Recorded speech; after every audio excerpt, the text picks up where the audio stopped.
ईशमीशाननिर्वाणरूपम् विभुं व्यापकं ब्रह्मवेदस्वरूपम्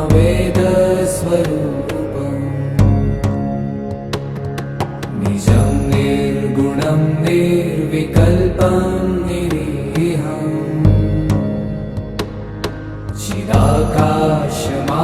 चिदाकाशमाकाशवासं भजेऽहम्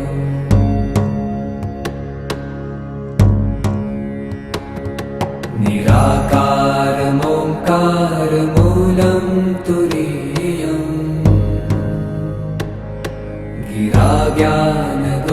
गिराज्ञानगोतीतमीशं गिरीशम् करालं महाकालकालं कृपालुम्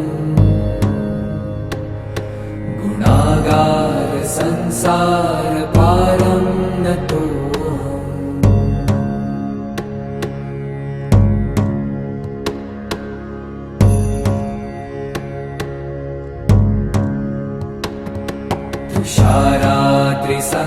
तुषाराद्रिसङ्काशगौरं गभीरम्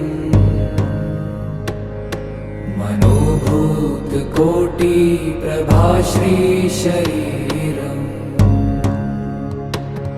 स्फुरन्मौलिकल्लोलिनी चारुगङ्गा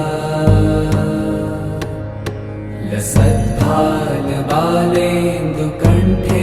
भुजङ्गा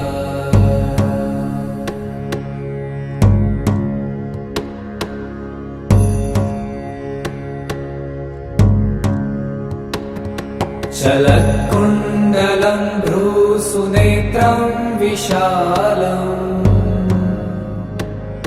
प्रसन्नाननं नीलकण्ठं दयालम्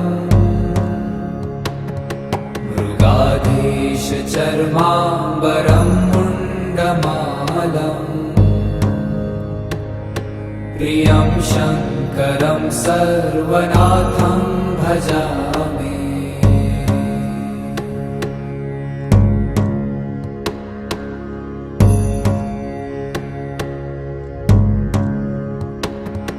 प्रचण्डं प्रकृष्टं प्रगल्भं परेशम् अखण्डं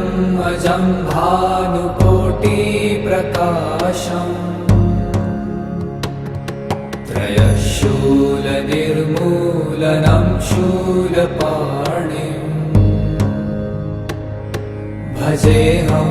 भवानीपतिं भावगम्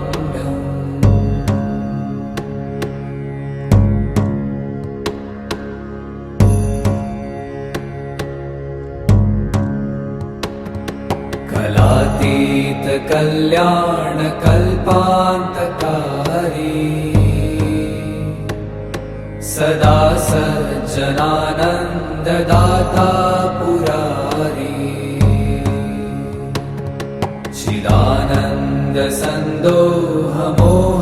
चिदानन्दसन्दोहमोहापहारी प्रसीद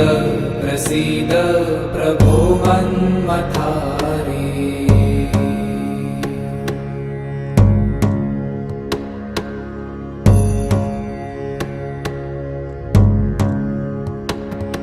न यावत् उमानाथपादारविन्दम्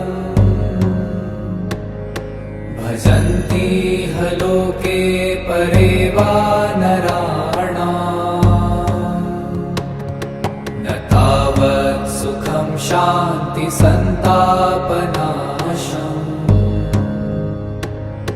प्रसीद प्रभो सर्वभूताधिवासम्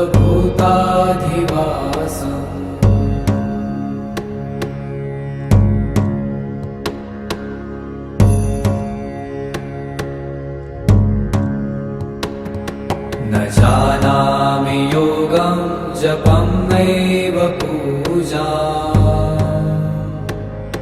न तोऽहं सदा सर्वदा शम्भुतुभ्यम्